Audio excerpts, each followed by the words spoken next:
अस्सलाम वालेकुम। आज मैं आप लोगों को टेबल की सफाई करना सिखा रही हूँ। सीरियसली जोक ही मारी हूँ मैं आप लोगों के साथ। तो मैंने कहा चलो फ़ोनेंट वगैरह मैं 3 दिनों के बाद करी थी, मैंने कहा टेबल साफ़ कर लेती हूँ अच्छे से। और ये जो है ना मैं वाइप से साफ़ करती हूँ, जो डेटॉल वाले होते हैं ना, उनसे करती हूँ। फिर थोड़ा-सा गीला-गीला रह जाता है तो उससे फिर मैं एंड पे टिश्यू से अब साफ़ कर रही हूँ। तो आप लोग कहते हो ना कि आप ऐसे ही शुरू हो जाती हैं, तो भई इसको प्रॉपर साफ़ करना पड़ता है, वरना आपको पता है खुद भी नुकसानदेह होता है। तो ये 3 मोल्ड थे, ये हम लोगों ने बनाना था ओशन थीम बनाना था, उसके लिए मैंने ये फ़िश वाले सारे मोल्ड मैंने कहा चलो आप लोगों को दिखा देती हूँ।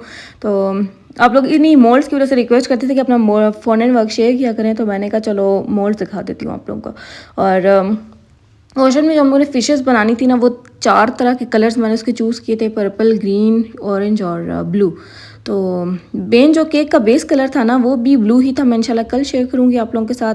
और ये मैं हर मोल्ड में से ना सिर्फ फ़िश ही निकालनी थी मैंने।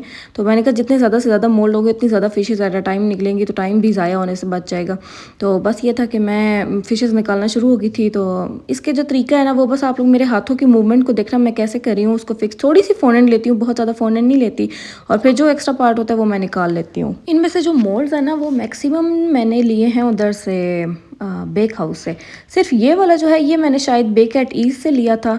बाकी सारे जो हैं फ़ोनेंट के, वो सॉरी बेक हाउस के हैं। और मेरे मैक्सिमम मोल्ड जो है ना, वो बेक हाउस से ही आते हैं, क्योंकि ना बेक हाउस में वो है फ़ोनेंट्स की वैरायटी है। सॉरी मैं बार बार गलत बोल रही हूँ, मोल्ड्स की वैरायटी है उधर काफ़ी ज़्यादा। और ये जो है ना, ये फ़ोनेंट, ये इसमें मुझे लगता है कहीं ना कहीं बटर वो सॉरी टाइलोस पाउडर था, क्योंकि ये ना थोड़ी सी हार्ड सी थी। तो अब मुझे कंफर्म नहीं है, क्योंकि हम लोग ना वो एक फ़ोनेंट को दूसरे के अंदर मिक्स करते हैं, फिर दूसरे को तीसरे के अंदर, तो इस तरह याद नहीं रहता कि किस फ़ोनेंट के अंदर टाइलोस पाउडर था, किसके अंदर नहीं था। क्योंकि ना जब मैं इसको सारी फ़िशेज़ को निकाल रही थी, आराम से बाहर निकल आई थी। तो टाइलोस पाउडर का ये फ़ायदा होता है कि डालना मुश्किल होता है और निकालना बड़ा आसान होता है।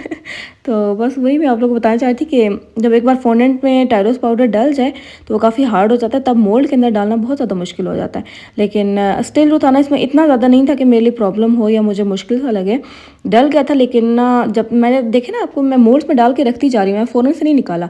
तो तब तक ये था कि थोड़ी बहुत ना सेट हो गया था और हार्ड भी हो गया था। जब मैं इसको निकालने लगी ना सारों को एक साथ, तब बहुत आसानी से निकल आया था। इवन कि मुझे निकालने की ज़रूरत ही नहीं पड़ी, खुद ही निकल रहे थे बाहर। बाकी ये जो फ़ोनेंट वर्क्स मैं सेपरेट से शेयर करती हूँ ना, ये सिर्फ यूट्यूब पे ही कर रही हूँ, क्योंकि आप लोग बहुत ज़्यादा रिक्वेस्ट कर रहे थे कि ये शेयर किया करें। मतलब कि मैं वही चीज़ शेयर कर रही हूँ जिसकी ना आप लोग रिक्वेस्ट करते, ताकि ना आप लोग देखो भी सही। ये नहीं कि मैं अपनी तरफ से शेयर करती रहूँ और आप लोग देखो भी ना, तो वो फिर फ़ायदा नहीं होता ना, इतनी मेहनत से एक सेपरेट से वीडियो बनाना। और टेबल पे तो काफ़ी ज़्यादा मुश्किल हो जाता है, एक हाथ लगाना तो बेचारा फ़ोन नीचे ज़मीन पे ठक होके लगेगा। तो वो वाला सेटअप नहीं है जो मेरा किचन में होता है प्रॉपर चौकड़ी के ऊपर। इधर मैंने बिल्कुल किनारे पे, टेबल के किनारे पे फ़ोन रखा हुआ होता है, तो बहुत ज़्यादा एहतियात से चीज़ करनी पड़ती है, वरना आपको पता है 1.5 लाख का नुकसान हो जाना है वहीं पे। तो और माशाल्लाह ना आप लोगों का रिस्पांस भी अच्छा आ रहा है। जब मैं ऐसे कोई नई चीज़ शेयर करती हूँ ना आप लोगों के साथ, तो आप लोग रिस्पांस अच्छा देते हो। तो इस वजह से मैंने कहा चलो शेयर कर देती हूँ, क्योंकि रिस्पांस तब अच्छा आता है जब आपको वाक़ई ना किसी चीज़ की ज़रूरत हो, जब आप लोग वाक़ई कोई चीज़ देखना चाहते हो, तो इस वजह से। बाकी ना इसका केक इतना क्यूट सा बना था ना, मैं इंशाल्लाह कल शेयर करूँगी आपके साथ। और फुल प्रोसेस उसमें ये हुआ था कि कस्टमर को चाहिए था रेड वेलवेट, और मैं तो ना ऑफ़र ही चॉकलेट ही कर रही हूँ।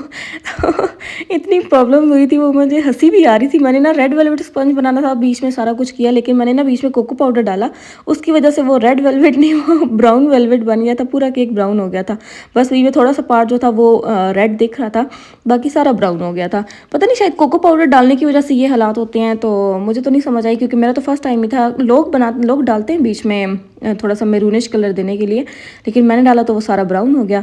और पतीला बेकिंग थी, शायद इस वजह से भी ऐसे हुआ हो। खैर ये था कि अगली बार मैं इंशाल्लाह कोको पाउडर के बगैर बना के देखूंगी।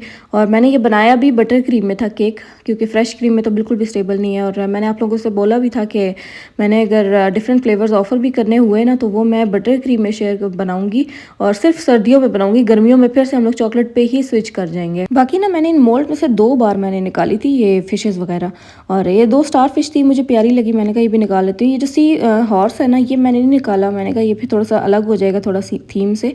तो मैंने फिर स्टार फिश निकाली थी, और बाकी जो थी वो दूसरी छोटी बड़ी फ़िश थी। वो जो वाइट कलर का मोल्ड नहीं है जो मैंने अभी पहले बड़ा वाला यूज़ किया, जिसमें ज़्यादा फ़िशेज़ थी, ये मुझे पता ही नहीं था कि ये भी मेरे पास है। मैं उस दिन दराज की सफाई करी, उसको सारे मोल्ड मेरे आगे पीछे हुए, तो उनमें मैंने देखा, मैंने कहा हाय ला, ये तो इतनी ज़्यादा फ़िशेज़ वाला मोल्ड मेरे पास पड़ा हुआ है, और मैं ऐसी दो दो वाले मंगवा रही हूँ और अच्छा खासे महंगे भी आते हैं। ये जो था ये मैंने सिर्फ इन 2 फिशेज़ के लिए मंगवाया था, ये ब्लू वाला। तो फिर मैंने जब वो देखा मैंने कहा एक तो इतनी प्यारी फिशेज़ हैं उसमें और दूसरी चीज़ के डिफरेंट साइज़ की हैं, छोटी भी हैं बड़ी भी हैं। तो मैंने कहा शुक्र है कि ये चीज़ भी थी मेरे पास। अब ये है कि वैरायटी हो गई है। तो ये भी है ना कि बंदा जो भी चीज़ लगे ना कि हाँ वाक़ई अच्छी है तो आप लोग मंगवा लिया करो। और ये नहीं कि आप लोग यूज़लेस चीज़ें मंगवाते रहो। स्टार्टिंग में तो कोई ज़रूरत नहीं है कुछ भी ऐसा मंगवाने की। और स्टार्टिंग में तो आप लोग अगर कर रहे हो ना तो फ़ोनन पे जाओ ही ना, आप लोग सारे प्रिंट आउट्स यूज़ करो। मेरे पास अभी हेल्पर आई थी, उनको भी मैंने लिमिटेड चीज़ें बताई हैं जो कि उनके बजट में भी आ जाएँ और जो कि उनके लिए काम की भी हो। क्योंकि वो कश्मीर की थी, कश्मीर में वैसे भी इतने हैवी केक्स मुझे तो नहीं लगता कोई लेता होगा। तो उनके लिए मैंने वही चीज़ें लिस्ट वगैरह बनाई थी जो मतलब कि वाक़ई उनके काम की होगी, उनके पैसे ज़ाया नहीं होंगे। क्योंकि स्टार्टिंग में आप लोगों का इतना बजट नहीं होता कि आप लोग एक्स्ट्रा चीज़ें भी लो। ये तो आहिस्ता-आहिस्ता जैसे-जैसे आप लोग कमाते जाते हो तो वो अर्निंग आप लोग इसमें इन्वेस्ट करते हो। तकरीबन 1-2 साल तक तो आप लोगों को इन्वेस्ट करना ही पड़ता है। बाकी ये सब फिशेज़ थी, आप लोग देख लो रंग-बिरंगी सी।